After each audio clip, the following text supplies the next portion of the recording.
video will provide a quick introduction to various sections of the FAA regulations appropriate to student pilots working towards a private pilot certificate. As this is a simple overview, we plan to produce additional videos that cover specific sections in further detail.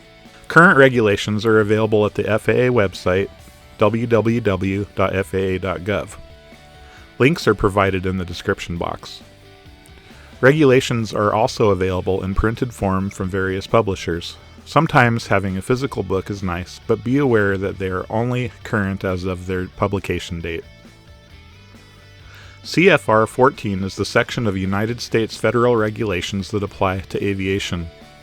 Regulations that apply to student and private pilots are mostly found in Parts 1, 43, 61, 67, and 91. It is important that you are familiar with these, at least in a general sense, and understanding what each part contains will make it easier for you to find particular regulations when needed. Let's talk about what each part contains.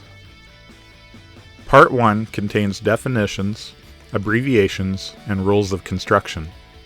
For example, the word night is defined as the time between the end of evening civil twilight and the beginning of morning civil twilight, as published in the Air Almanac, converted to local time.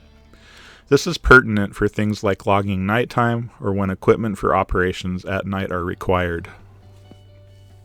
Part 43 covers aircraft maintenance, preventative maintenance, rebuilding, and alteration. Of interest in this section to private pilots is that if you own an aircraft, there are some things you are allowed to work on yourself. Part 61 contains regulations specific to certification of pilots and instructors. You will find information specific to your pilot certificate or the pilot certificate you wish to obtain, such as change of address, privileges of your certificate, etc.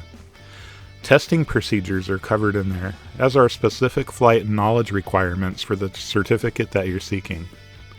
This section is vast and will be covered in a video specific to it. For now, think of it as how to get and maintain your pilot certificate. Part 67 covers medical standards and certification for the different types of medical certificates.